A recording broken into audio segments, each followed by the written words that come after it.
Well, I'm Traci Bakenhaster. I'm excited to have you today for our Aspiring Entrepreneurs Financial Workshop. So we're going to talk about a lot of good information and a lot of things today. So first, though, let's introduce you to me. So again, my name is Traci Bakenhaster. I am the owner, founder of Design and Renew Career and Finance Coaching, as well as the founder of the new podcast, Break This Cycle, that's launching next month. And I do a lot of different things with people in the sense of financial and career coaching with finances. It's a lot of personal finances, a lot of how to develop yourself, how to, establish solid goals, how to really kind of just break out of the norm, break out of the living paycheck to paycheck mindset and lifestyle, and getting you set up to be successful in business if that is your path. So a little bit about me. I started this business out of personal experience of going through financial hardship as a single mom, and realizing that the resources and tools really don't exist like we would like them to help prevent that from happening. And I was wanting to change that. I was like, this isn't right. This isn't fair to people to not have this knowledge, not have this understanding, and end up in tons of debt, not understanding how to budget their money, not being able to launch a dream business because their money is not where it needs to be. And so that's where my business came out of, was being able to be that for people. So what we're going to talk about today, we're going to go over 3 key areas. So we're going to talk through personal finances. We're going to talk to emergency fund or a cash cushion, whatever you want to call it. And we're going to talk about credit score. And the reason we're talking these 3 is for these importances here, talking about getting funding, talking about how to stay out of bankruptcy, loss of assets, those types of things. And then we'll wrap up and talk next steps. Okay. So let's talk personal finances. So personal finances are extremely important in business, and we'll talk about that in a minute. But before we do, what really are personal finances? It's a term that's thrown around a lot, but what does it really entail? Well, if you look at Investopedia, their definition of it is pretty much saying that it covers all aspects of managing your money, such as saving and investing. It includes budgeting, your banking, your insurance, mortgages, investments, retirement planning, tax and estate planning. So it is a very large, encompassing thing that is very, very crucial to success in life, is being able to manage those personal finances, making sure each of these areas is taken care of for you. So that's why I want to start with this, because it is the foundation for everything else. And why is this important if you want to be an entrepreneur? Well, first off, it gives you that security for you and your family, right? If your personal finances are where they should be, then you're going to have that security. You're not going to be worrying about where the next meal is going to come from. You're not going to be worrying about, can I pay the bills and keep utilities on? And that's extremely important if you want to own a business, or if you already do own a business, because if you have those stresses, it makes everything else really difficult. Preparing for the unexpected. This is crucial, right? In entrepreneurship, you are going to have unexpected. You're going to have things that pop up, that happen to you, that you weren't expecting, you weren't counting on, that are going to throw you into a tailspin. And if you're not prepared in your finances for that, it's going to put you on your butt. There's a reason that a lot of entrepreneurs don't make it past the 2-year or the 5-year mark. And a lot of the time it comes down to money. So being able to prepare for those unexpected, prepare for those months that maybe income isn't what you want it to be. And we're going to make sure to cover that today. Be better at business, right? Money desperation shows. And this is extremely crucial in business, because if you are stressed about money, if you're freaking out about having money and like, oh my gosh, I don't have enough to pay my bills, I've got to go really sell. And you go out and you start talking to possible customers or clients, and you have that money desperation, it's going to show, and it's going to turn people away from you. They're not going to want to buy your product or service. They're not going to want to do business with you, because to them, you look like the used car salesman trying to shove something down their throat because you are desperate to sell it. And so we want to take all that away, where you're selling because you just believe in what you're doing and you love it. But if nobody buys it, then you're okay. You would be fine. So it's having a different mindset. Determining your financial needs. This is important in business. If you don't know what your costs are going to be, how do you know how to prepare for them? And so having your personal finances in order really is going to help you determine those financial needs that you're going to have for your business and be able to set yourself up for success. Credibility and reduced risk. This is really something I think is overlooked a lot when it comes to business. Everybody, the whole mindset is anybody can start a business. Yes, anybody can start a business, but can everybody start a successful business or keep a business? Those are different things than starting a business. So you need to have the credibility, right? To do business with people, they need to know, like, and trust you. And to reduce that risk of, okay, if I can't make my bills, what happens, right? Bankruptcy can happen. You lose your business, foreclosure, those other areas that we don't want to happen and we don't want to talk about, but that's the reality we're facing if we aren't managing our finances. And the last one is to reduce that fear and uncertainty. You know, when you start a business, those first couple of years are going to be rough. You're not going to always make a profit. You're not going to always be able to pay yourself what you want to or what you thought you were going to.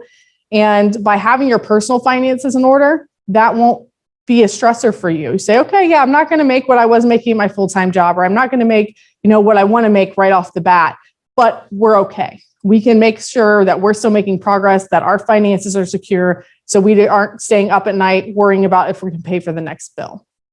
So that's why this is so important to talk about these aspects with personal finances, because it really is the foundation for having a successful business as well.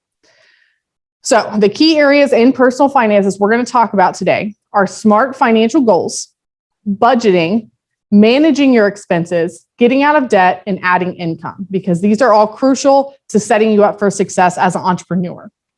So let's start with goals, because this is the foundation, right? If you don't have realistic goals that you're achieving or working towards, how are you going to know if you're successful? And how are you going to know that you would be successful, if you don't have a foundation in place? So setting smart goals. So everybody's probably heard the term SMART goals, but again, it's better to hear it more than once. Eventually it'll stick and you'll start seeing the value in it. So with SMART goals, what that stands for is it's specific, it's measurable, it's attainable, it's realistic, and it's timely. So what this looks like in your finances, say you have about $30,000 of debt that you want to get paid off. And realistically, so again, that realistic I'm not going to be able to pay off the $30,000 a year, but I could do it in 2 years. So maybe for this year, I'm going to set a goal of I'm going to pay off $15,000 in debt by December of 2020 or 2021, right? Setting a specific goal, it's measurable. So if you actually hit 15,000, you know that you did it. It's actually attainable because you could hit 30,000 in 2 years. So you should be able to do 15 in 1. It's realistic and it has that time commitment on it. So it's very important to set these goals when you are looking at your finances, because everything is going to build off this. You need to know, what do you want to accomplish, and put it into a SMART goal and write it down, right? SMART goals written down are way more successful than ones that are not. So let's talk about budgeting, right? You've listed out your goals. You know what you're wanting to do. You know what you want to achieve. If you want to build your credit score, pay off debt, build up an emergency savings, whatever it might be. But how do you get there? And that's where a budget comes into play. So your budget is actually your financial plan for your money that gives you freedom to spend. I know that might be a little foreign concept for many people, because a lot of people hear budgeting and they're like, ugh, gross, awful budgeting. I hate budgeting. It's terrible. It controls me. It's awful. But really, when you really think about what a budget does, you're the one telling your money where to go. You're the one giving yourself freedom to actually spend your money on what you want to be spending it on. And that's what a budget does. It helps you lay out a plan and helps you lay out, where does my money really want to go? I don't want to, have all my money go to this thing that I might be spending on. If you're a coffee person, man, oh my gosh, I'm budgeting and I'm realizing I'm spending $100 a month at Starbucks. I don't want to spend $100 a month at Starbucks. I'd rather spend $50 and put $50 towards this. Now with a budget, you can start doing those things. So a budget is a plan for your money. It gives you purpose in spending. And I apologize. I know my slide, for whatever reason, got a little wonky on this slide deck. So I apologize for that. So it's a plan for your money. It gives you purpose in your spending, right? So it has a reason behind why you're spending money. It gives you financial freedom. Who doesn't want that? It has an intention behind it. So you're being intentional with your money. A lot of the time, budgeting can give you a pay raise, which is nice. And guess what? It's already been taxed, so you don't have to go back to Uncle Sam to get more taxes out of it. It's finding money in your budget you didn't realize you had because you weren't budgeting before. And then it gives you that ability to reach those SMART goals that we laid out. So that is extremely important. Budgeting is huge for that. But how do you budget? Well, to start with a budget, you're going to want to list out all of your income. So this is any money you have coming in every month. It could be paychecks, it could be child support, it could be disability, whatever it might be. It's income that's coming to you, and it's the money you get after taxes are coming out. So what actually gets put into your bank account is all your income. So you start with that. That's listed at the top, and you'll see an example budget here in a second.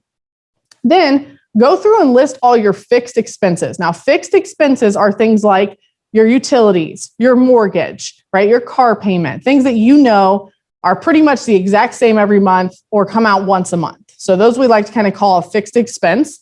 You'll want to list those out because you already know those ahead of time. Now you'll go to the variable expenses. Now those are things like groceries or going out to eat, or maybe it's a sporting event or a vacation, those types of things that may come up that you really aren't 100% sure how much you're going to spend in that month. Because when you first start budgeting, you don't have a full grasp on that yet, which is okay, you're going to get there. But you want to know, what do I think I'm going to spend on groceries?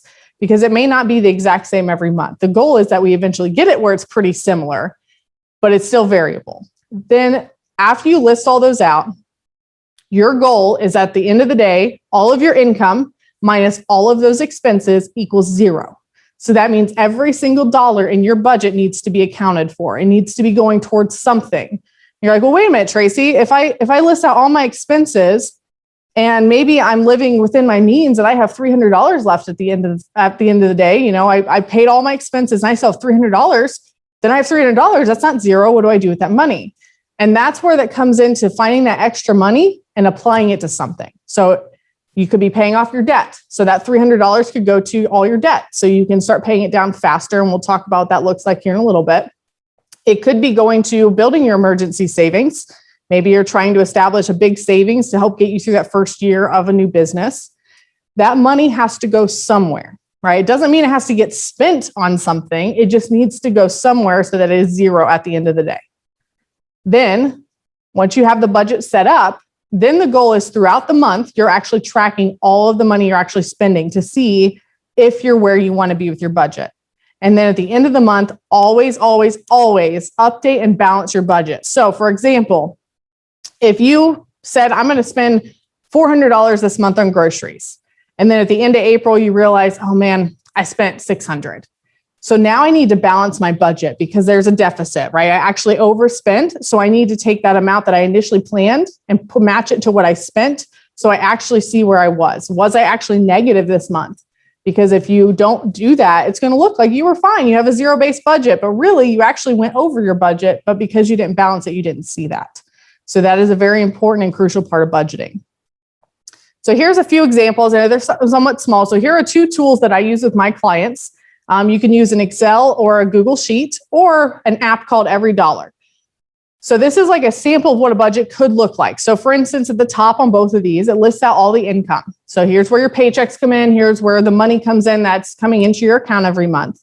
And then over on that left-hand side on both of these examples is where all of your expenses would be. And then you list those out. And so on the Excel example, over on the right-hand side, it shows how much you spent or how much you're over or under as you start tracking things.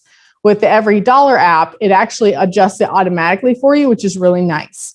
So Every Dollar is a tool that I prefer to use and all my clients love to use because it's very technical. It is something that is automated a lot more than Excel or Google, where it's a very manual process. And what's nice about it too is it has an app function. So you could actually have the app on your phone. So you could track expenses on the go. You could check your budget while you're on the go instead of having to go home, pull up your Excel document or your Google Sheets. So they're both great tools. And these will be a link for both of these will be given out when the recording is sent out for you. So just so you know, you will get these as a good template for you. But this is what a budgeting could be for you. And it's very important to start with a budget because again, it's that plan for your money. Now, let's talk about the managing expenses because this is the second piece. Once you start budgeting, you're getting used to it. If you're over your budget every month, that's when you really have to look at cutting things back. And even if you're not over your budget, maybe you realize, I really don't want to spend this much money in this area, or maybe I'm not using this subscription service or whatever it might be, and you start cutting things. So when it comes to managing your expenses, the very first thing you need to do is list them all out and determine what is a want and what is a need. And you're going to have to be honest with yourself because we're not always honest in this area. As much as we may love our cable TV, is it really a need or is it just a want, right? So it's very important that when you're going through your expenses, you're being honest with yourself and saying, what, if I need this money freed up, I'm going to have to say, it's not a need. It's just something I want. And it doesn't mean you can never have it again, right? If you get rid of an expense, it's just for right now. Maybe eventually you can build it back into your budget, or eventually you're like, what? I don't even miss it. I'm okay with that being gone and giving me my money back. Think of the gym membership that you may have that you never use, right? I know that's a really common one for people. They're paying $20 to $50 to $60 a month for a gym membership, think about what else you could be doing with that money if you're not actually using the membership. You're just paying that money month and month and month. I mean, that could be a Christmas fund by the end of the year. So needs versus wants. Then we start looking at cutting expenses. So these are some areas to really evaluate when you start budgeting, because these are typically the higher spending areas. And these are ways you can save money in your budget. Number one is food. This is the most common area that people overspend in because of not always just groceries, but a lot of time fast food, right? That $5 here, $15 here, $20 here, it adds up. And a lot of times when you're not tracking that, you don't see that. At the end of the month, when you finally do, you're like, oh my gosh, I'm spending $600 a month going out to eat every month, but our grocery budget's still $400. So we're spending $1,000 a month and I didn't even know. Food is one of the biggest areas where it's going to eat up your money. So be cognizant of that. Go to the grocery store, make a list, do meal prepping, try not to go out to eat as much, try to cut it down a little bit because that can be very expensive compared to cooking at home. Buy generic. So I know a lot of people but I love my, name brand food, or I love this brand or this product or whatever it is. The reality is generic a lot of the time is very, very similar, if not the exact same, but it's a lot cheaper. So buying generic can save you money in your budget. Comparing your insurance. So this is a question I always ask people is, do you ever go compare your insurance every year? And most people say no. I've been with the same auto broker or insurance company for years. And that's great. I understand you might have a great relationship with them. Maybe they take care of you really well. But the reality is shopping your rates most of the time is going to save you quite a bit of money a month. I had a client, for instance, just recently that had to do this. She'd been with the same company for years and years and years. I think it was like 15 or 20 years. And she went to a broker friend of mine and he compared rates for her and ended up saving her $500 a year and giving her better coverage than she's had this entire time. So it is definitely worth a conversation with your existing insurance company and going to others to say, hey, what can you do? Can you give me better coverage or the same coverage for less money and help me out in that sense? Go green, or in some cases greener. So some of those ways you can do that is recycling is always good. Being able to reuse some of the things that you maybe have instead of having to go buy it all the time, right? So water jugs are a good example of going and refilling a water jug or using it for other things instead of constantly going and buying new ones, because that's just not money you don't need to spend.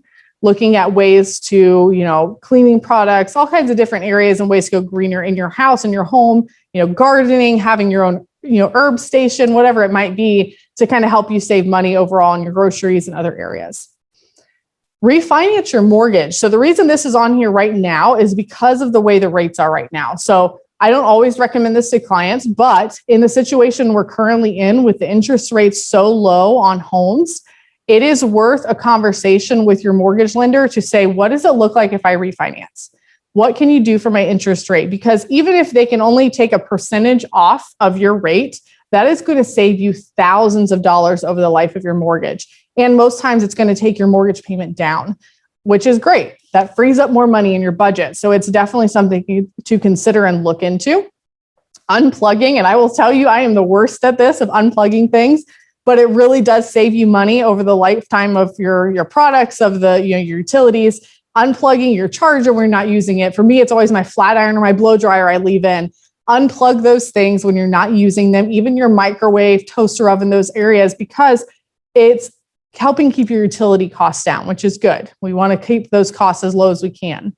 Subscriptions and memberships. This is another one that a lot of people kind of don't realize how much they actually have, because a lot of the time it's, a couple dollars for this membership. Netflix is only 15 and Disney Plus is only like 10, and you add them all up. And next thing you know, you're like, well, shoot, I have a cable bill of $200 a month that I'm paying in subscriptions or memberships. Doesn't mean that if you're using it and it's valid and valuable to you, keep it. But if you're not using it, or it's not the value that you're wanting out of it, get rid of it. Again, you can always go back to it later, but for right now, we're trying to free up as much money as we can so that you can get a business, because that's your goal right now, is you want to start a business or see what's possible with that. So you need to be able to cut money places. And the last one is get rid of credit cards. And I know I'm going to upset a few people saying that, because some people are like, well, I get mileage and I get, airline miles and I get all these benefits. And that's awesome. when you look at it like that. But when you really dig into it, if you went back and added up all the money you've spent on that credit card versus how much money or cash back you got or airline miles you got, I can guarantee you that it's not going to be equal in any aspect. So you're probably overspending on that credit card to earn these extra things that really aren't going to give you the money that you thought they were going to. And the reality is too, with credit cards, you actually, it is a statistic, you can go out and find it, that you spend an average of 20% more by using a credit card than you do if you use a debit card or cash. So it's another way to really save yourself money is get rid of the credit cards. You're also getting rid of all the interest that happens with that. I know a lot of people go into it, well, I'll pay it off every month. Unfortunately, more often than not, that's not the case, right? You end up at some point carrying the balance over, and now you're being charged, a 20, 24, 26% interest rate, and you're paying the minimum payment and it's barely paying the interest, and your credit card bill is just going up and up and up and up. That's not going to help you free up money in your budget. So just get rid of those things and help you long-term with your goals. Okay, now let's talk about some debt, because we talked about credit cards. And that is pretty much one of the number one areas of debt that I see. Another one is student loans. So those are the two most common areas that I have people come to me with debt in. Medical debt is another one. So what does it look like to be debt-free? Because in reality, in the US, it's not really a common thing, right? We just kind of expect to have debt our whole lives. Like that's just part of being an American. I'm always going to have a car payment. I'm always going to have credit card bills. I'm always going to have this. But the reality is it doesn't have to be that way. And it's actually very freeing when it's not that way, when you don't owe anybody anything. And so to get out of debt, I always use the debt snowball method. So what is that? So as you can see from our image here is this beautiful snowball rolling down a hill, right? Think of it as if you have a big giant hill and you have a little baby snowball at the top, which is maybe your smallest debt balance. So maybe it's a credit card that's $500. At the end of that hill, you have a little shed or your biggest debt that's maybe your student loans of $40,000. As that snowball runs down the hill, it gets bigger and bigger and bigger. So when it finally hits that shed at the bottom, it explodes, right? It just wipes it right out. That's what the debt snowball is with your debt. So by starting with that smallest balance and focusing on it first, and then rolling it into the next debt once it's paid off, and you just continue rolling it and rolling it and rolling it, eventually you're going to go from maybe a $50 payment to now maybe you have a $1,000 payment that you're hitting that big debt with. You're going to make a lot more progress a lot quicker with $1,000 than you would at 50. So that's what that is.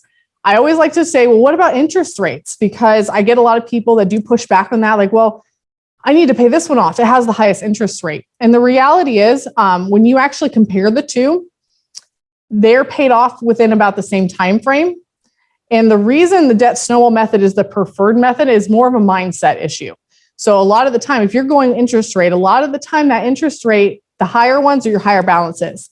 If you're trying to knock out a $20,000 balance, well, you got a $1,000 credit card sitting over here, and you're not making big progress on that, you're going to lose motivation very quickly, and you're going to get very burnout and frustrated. Where if you have that smaller balance, you can knock that out and like, wow, look at that. I just paid off a $1,000 credit card, cut it up, it's gone, hallelujah.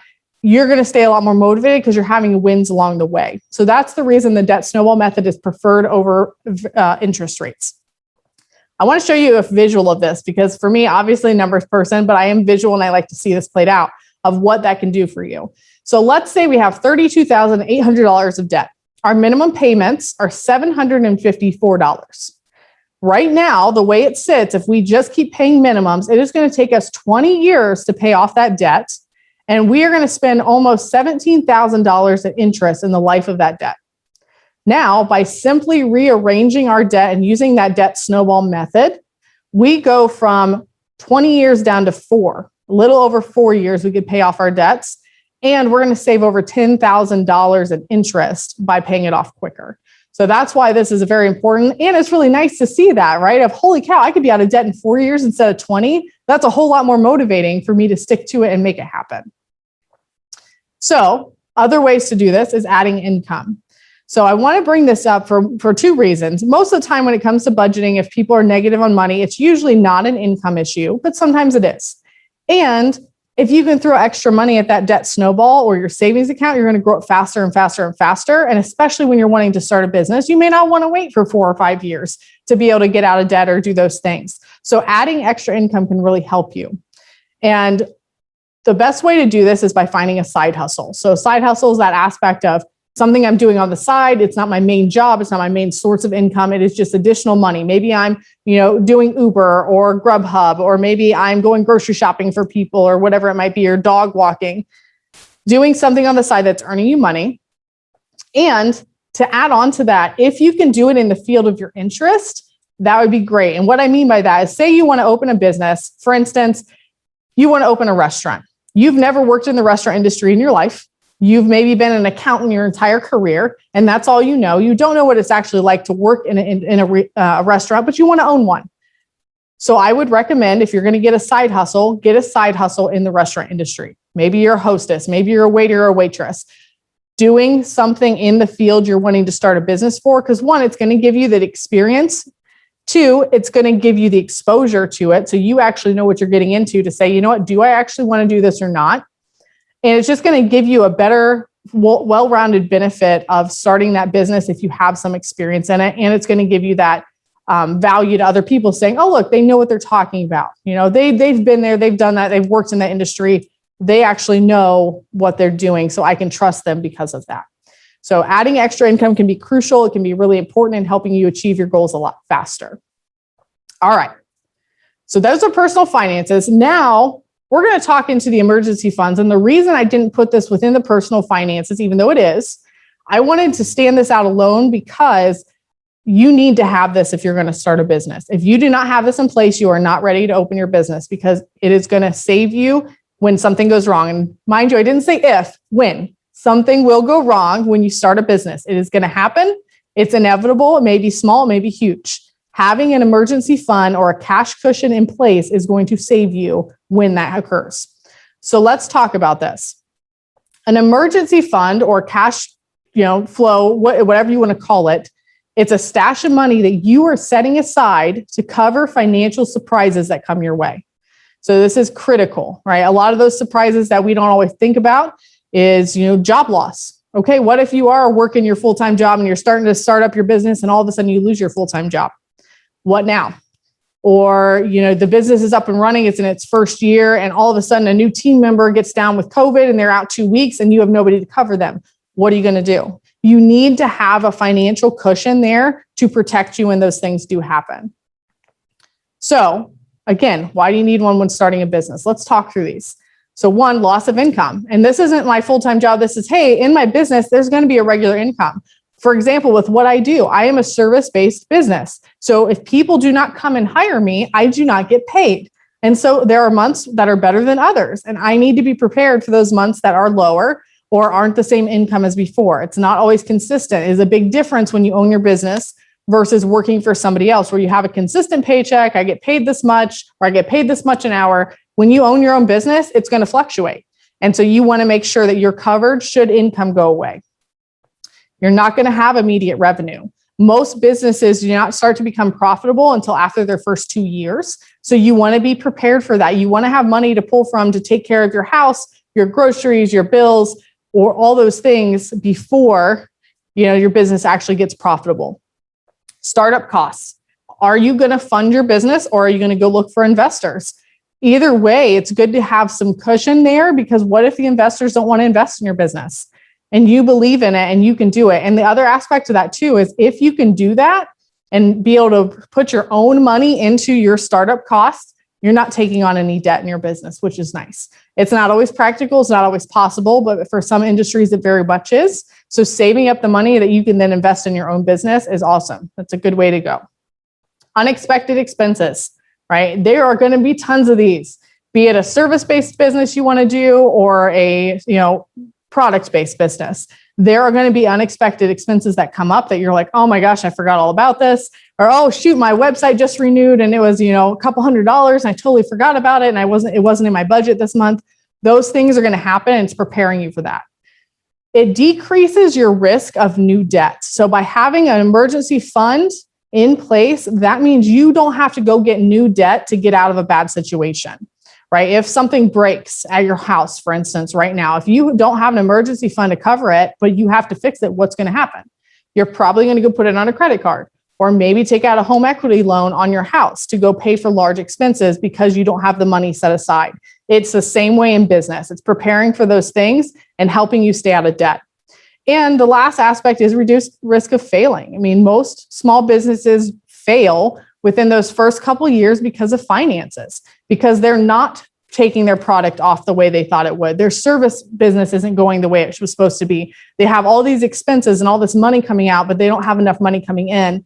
And so they end up going out of business because of that. Think about with COVID, that was a great situation to see that. It's not a great situation for the people who experienced it, but it's really good for us to see, look what happened to all these businesses that did not have this in place. They were not able to stay in business because they had to close their doors for a month and they weren't able to do it. Or they lost a significant chunk of their revenue and they weren't able to cover their costs for a couple months because they didn't have this in place. So having this fund in place is huge. When it comes to your personal finances and starting your emergency fund, start with $1,000. At least get $1,000 put away that you can have for emergencies. You know, your tire blows on your car on the freeway.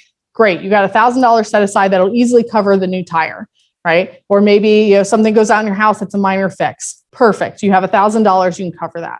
The goal, however, is that eventually you get to a larger emergency fund. So you can base an emergency fund off of your expenses or your income, and you can do a 3-month versus 6-month. So, and these are kind of areas that you look at based on that. We're not going to dive into it too much today. But what this looks like money-wise is, say your expenses are $2,500 a month. A 6-month fund is $15,000. So I would recommend, if you were trying to go into business, 6 months, no matter what. I would get at least 6 months of income put away or expenses put away so that you can live off of that for 6 months if you have to. And then same for the monthly income there. Okay, now let's talk credit score, because this is that third piece that is crucial when it comes to starting a business and having your funds in order. So credit score, it's a number between 300 to 800. Everybody has one if they've ever taken out any type of debt or have ever had their credit pulled. It determines your credit worthiness to lenders. So banks, an investor who wants to invest in your business, this is what they look at to see, are you a high risk or are you a low risk to invest in? The higher credit score, the better.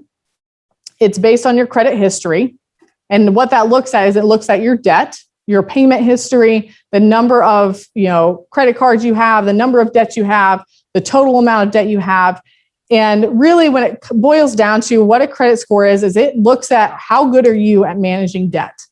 And are you a high risk or are you not? So that's crucial, right? Because in business, in order to get access to capital, being able to lease office space, being able to attract investors to invest in your business, to give you the money you need to start your business, to have lower rates on loans and credit cards and those types of things, and have higher loan limits, you have to have a good credit score. If your credit score is not in a good place right now, then you will want to work on getting that built up. And we'll talk about that in just a second. What a good credit score looks like, I would recommend at least a 700 or higher if you're trying to go into business. Higher is better, but at least 700 to shoot for. If you're not there yet, that's okay. There are ways to build it up, but you're going to want to make sure that credit score is where it needs to be if you're going to be looking at any of these things. If you're going to be working out of your house and you have no money, upfront costs, and you don't need any debt, then okay, you would probably be all right. But if you're going to be buying a building, leasing a space, if you have physical products you need to take out a loan to do, you need to have a good credit score. So how do you rebuild a credit score and build it up to be a good score? So one, paying off debt. Paying off debt actually boosts your credit score because it lowers your debt to income ratio, which is huge. Paying your bills on time. So a lot of the time, unfortunately, when you miss a payment on a bill, it dings your credit score and your credit report. And so then what happens is it, dips down and like, oh shoot, I forgot to pay that bill this month and now it hurt my credit score. So making sure you're doing that on time. Reviewing your credit report for delinquency. So this is huge because not enough people do this. Out of everybody I know, maybe a fraction actually check this. You get a free credit report every year of your credit report. And there's 3 different credit agencies that you would go through. Get a copy of all 3 of those at least once a year and look over it. Because what happens a lot of the time is if somebody steals your identity, or they steal your credit card, or they take a credit card out in your name, or any of those areas, a lot of time we actually don't know when that happens unless you have an identity theft protection in place. But by running your credit report, you will see those on there, and then you can go test them and fight them and say, this was not me, this is fraudulent, and be able to go through it. It is a process, and it's not fun when it gets to that point, but the more you keep up with your credit report and you're checking to make sure these things are okay, the better off you're going to be. So it's definitely important to check that. And then the last one is the second to last one is using Experian Boost. So that is a really cool thing Experian has, where it actually gives you credit for paying your Netflix on time or paying your utility bills, all those things. So you can look into that to see if that's something that you can use to help boost your credit. It's not going to jump at 50 points. It'll be a couple points here and there, but it's still something, and it's helping. The last one's rotating credit. And this, I put the little asterisk there because I want to caution you on this. Rotating credit is things like credit cards. So yes, they can be great for building credit or rebuilding credit, but they can also get you in a lot of trouble and put you in a worse place than where you started. So I always be very cautious on if that's the route you want to go. If you're going to use a credit card, I would say use it only for very specific things. Like, okay, I'm only going to use this for gas, and I'm going to pay it off every single month, and nothing else is going on this card. Because then you're using it, you're paying it off every month. It's not carrying a balance. And that's going to help build your credit score without you going into thousands of dollars in debt. But it's just being very strict with yourself. So be very cautious on that aspect. Okay. So we've talked about a lot of different areas today with personal finances. We talked about building that emergency fund for you. We've talked about repairing your credit score, all of these things, because we want you to be in the best position possible for success for your business, whether you already have a business or you're looking to start a business, because the reality is, this is foundational to the success of that business, because if your finances at home aren't taken care of and aren't good, what's going to change when you have your business finances? You don't all of a sudden know how to manage money and are really good at it because you run a business. It doesn't work that way. You need to get it together at home first, get it where you want to be solid, be sustainable, and then you'll be that in your business too. And it's very important because, again, it goes back to the aspects. Do you want to stay in business or not? And staying in business means managing your money properly and knowing how to do that. So some next steps that we've put in place for you to help this. So kind of a segue from this presentation to then help you ongoing to make sure that you're as successful as possible. We have two options here, is join Cultivate's Plus membership. And we'll talk about what that looks like in a minute. By doing that, you actually will also be put into the Entrepreneur Success Group, which I'm going to be running through my business. And then there's a one-on-one coaching option as well, but we're not going to talk about that today. I just want to let you know that that is there if you do need it. So let's talk about the Cultivate membership. So this would be their Plus membership. It's $50 a month. What it gives you access to is it gives you a verified marketing address. So this is an address that you can basically put on your website. If you're a home-based business, for instance, say, yes, I have a little mailbox and this is my number and this is my address. It helps you with, getting your SEO on Google, having people actually see your website, seeing you as a viable business. It gives you access to self-paced business courses. So Matt and his team have made an amazing archive of all kinds of really good videos to help entrepreneurs and all different aspects of entrepreneurship, and you get access to that. Plus, you get a business dashboard for the Plus membership, which is really great. That is a really cool tool that they've also created to really help you be successful, help you kind of track your goals, lay out your goals, see where you're at with things, kind of help evaluate your website and all these other areas. And then you get a semi-annual one-on-one advising and support and technical assistance with Matt and his team. So and that's a semi-annual. So that happens twice a year where you get a meeting, a one-on-one customized meeting for an hour where you get to kind of talk through your business concerns, your struggles, your frustrations, and all those things.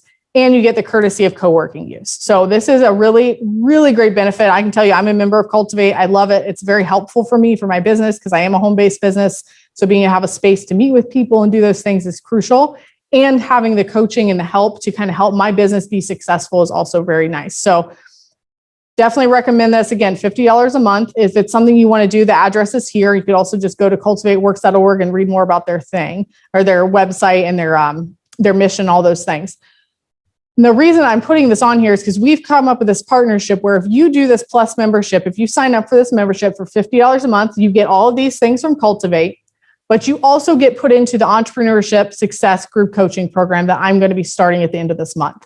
And so what that looks like for you, you actually get a private membership community. So only the people that are in this group would be part of this group in the community. You get twice a month group coaching sessions with me. And I would also bring in other industry experts as well that will be in different areas of business to kind of help you get the foundation you want, help you start your business, run your business, grow your business, all those things. And access to that business support group. So there's a business support group that supports this membership and this program that includes, attorneys, CPAs, business coaches, all the different things that you need to be successful in business.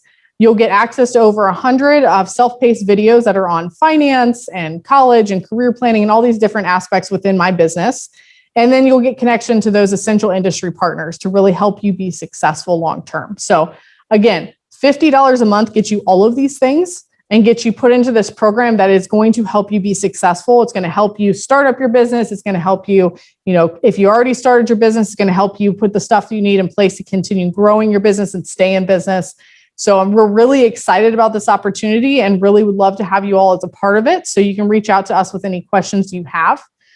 Before I give you my contact info, I do want to leave you with this quote because I love this quote. It's something from Albert Einstein saying, doing the same thing over and over again, expecting a different outcome is the very definition of insanity. So if you find yourself in this, hamster wheel, like many of us do, of doing the same thing over and over and over and over again, and we're not doing anything to change it, and then we're like, why is this still happening to me? You're crazy. But that's okay. I'm crazy too. We have all been crazy at one point where we have that mindset of, I'm so tired of living in debt. I'm so tired of, debt controlling my life, yet I'm still spending all the time, or I'm still using my credit cards, or I'm still going out to eat. I'm still doing the same things, expecting that my money issues are just going to go away, and they're not. Same thing with business. I've always wanted to start a business, but I'm never doing the steps or doing anything I need to do to actually start the business. So it's never going to happen. So just be weird, be weird. Don't be normal. Don't be in the same hamster wheel. Break out of this insanity aspect and actually take the step to improve your life, your business, help you reach your goals, achieve what you want to achieve. And just, Albert Einstein was a very smart man, and he hit it right on the head with this of just breaking out of those things to kind of find the best fit for you and actually get you where you want to be. So here's my contact information. You're welcome to reach out to me with any questions that you may have. So feel free to send me a call or text message to the phone number there. You can also email me. I'd love to have you follow us on social. And again, we're here to help you. We want you to be successful. We want you to have an amazing business that, fulfill your passions, fulfill yourself. And we just look forward to working with you to make that happen. Thank you.